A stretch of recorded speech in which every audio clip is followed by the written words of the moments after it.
Hey guys, so I wanted to show you my vintage postcard collection today.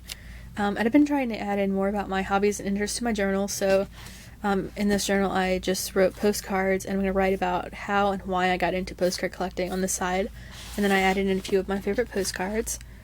So here is the National Mall. I thought that one was really pretty. And then one from Rockefeller Center. And anyway, I started postcard collecting in 2008. And I was in college, and I wanted some hobbies and just like tangible collections that I could kind of do for years, and just to kind of have something like some hobby from college I could continue, on with life. But anyway, this is my box of collectible stuff from college. So, alright, I keep my postcards in this 3-ring binder. And then more modern postcards, like from places I've actually gone, I mostly keep just loose like this. And then I have some coins and vintage stamps also in this. But anyway, so here are my postcards.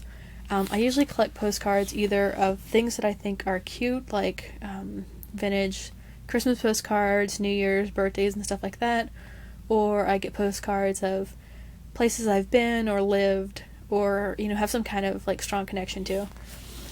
So I started collecting postcards in 2008, and alright, I'll show you just some of them. These are some Christmas ones, New Year's one, more Christmas, and I really like how old some of these things are. I think it's cool to have something so old and it not be in a museum. So, like this one here doesn't actually say the year on this one. Okay.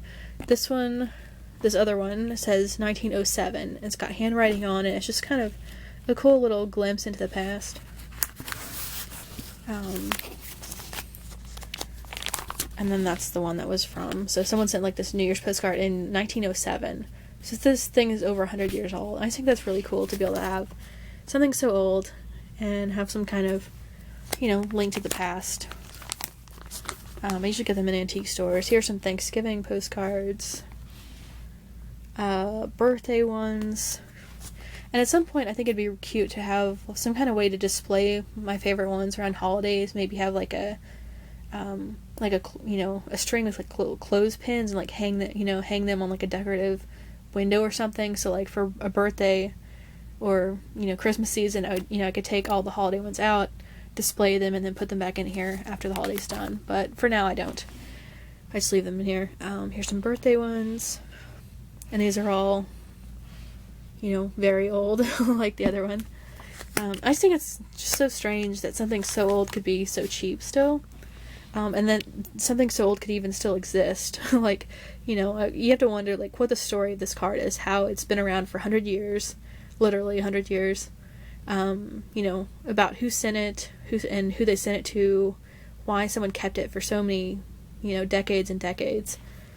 And occasionally I'll, if there's one that has a lot of writing on it, I'll occasionally try to Google that and see if I can find anything about the person. So far, I pretty much haven't really found much about the senders or anything, but it's kind of interesting how, like, the addresses used to be, like, just some of the streets don't even exist anymore, of what I've looked up. Here's some New Year's ones, another Christmas one, Thanksgiving, more New Year's, and that one's pretty cute. More New Year's.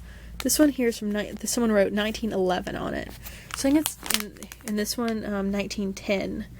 I think that's so bizarre that something could survive so long and it not be in a museum. So another Happy New Year one. That one someone sent from New Jersey down to the Midwest. Here's one from Atlantic City.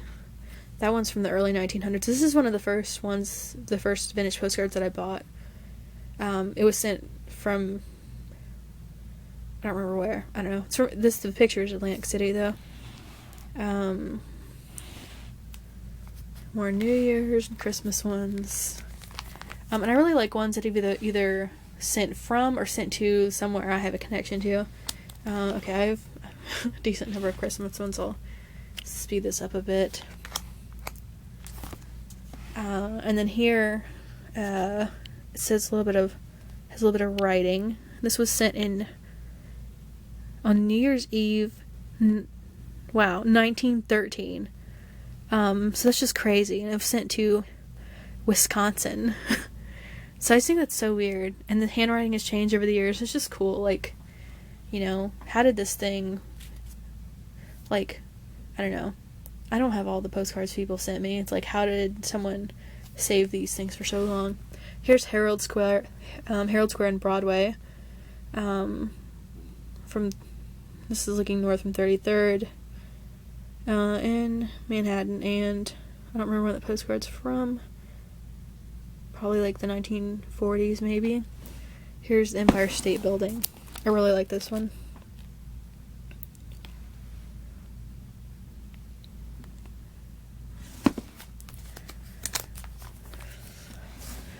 And I also like these ones that have states with where it says the state kind of in cool handwriting or cool font.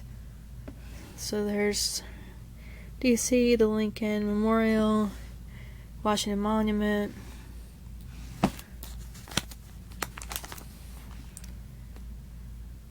and more of them. It's the Lincoln, the Jefferson, the Harbor and the Potomac, Memorial Bridge, cherry blossoms, those are pretty. Okay, I'll just turn it sideways, there we go. Alright. I just like how the style changed over time too, like the different types of prints that you can get, like, and the different, like, printing processes or whatever, like, these look so different from modern ones. The Jefferson, and some, are photographs, some I have are, like, hand-drawn prints. Here's the Mayflower, or, well, what used to be the Mayflower Hotel. The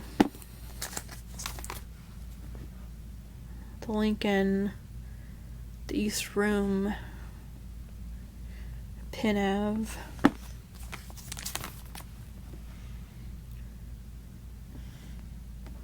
So yeah, I just think vintage postcards are a cool glimpse into history. Both the postcards themselves and just the writing on them. You have to wonder, why someone bought a postcard, if they were on vacation or if they just, were sending it to their friend. Maybe they met someone on the train or, at some kind of, like, summer camp or something, You could, these could have, they could have been from anywhere. Here's a Smithsonian. And, like, this one's more modern. That one's probably, I think that one's from the 90s, whereas this one was from the mid-1900s. So you can just see, like, how differently the technique of printing and photography and drawing and everything, sketching, is among some of them.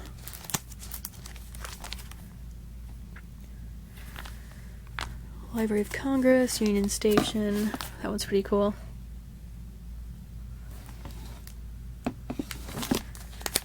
Let's see.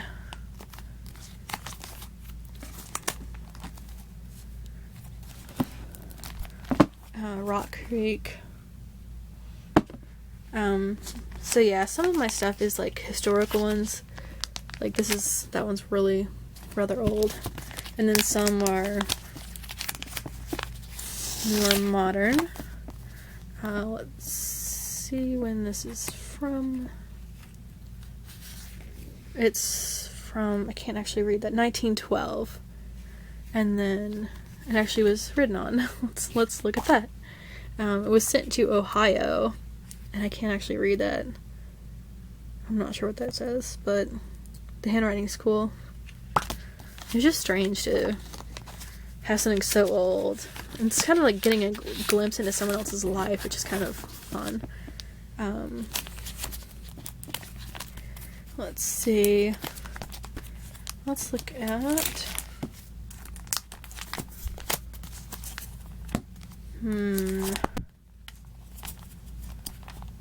Okay, let's look at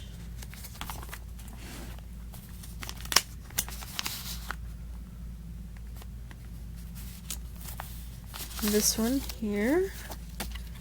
This Empire State Building one is from, I can't actually tell, 1941. So that one's not quite so old. It was sent to, I actually can't read any of that. Oh, that was sent to the Midwest. And then they wrote, "Dear somebody, if you were here," I don't know, I can't read that.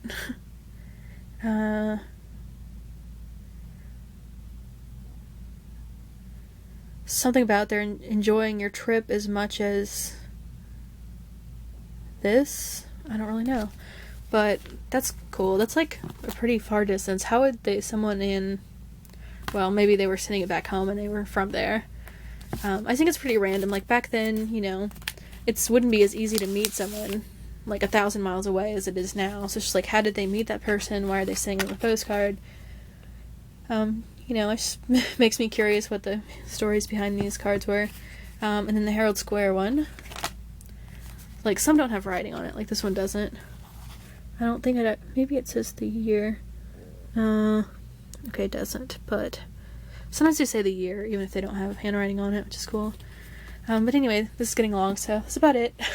For my vintage postcard collection. The modern ones are, I don't have nearly as many modern ones actually, but yeah, let me know if you collect them, and let me know if you can read this. I'm kind of curious what it says.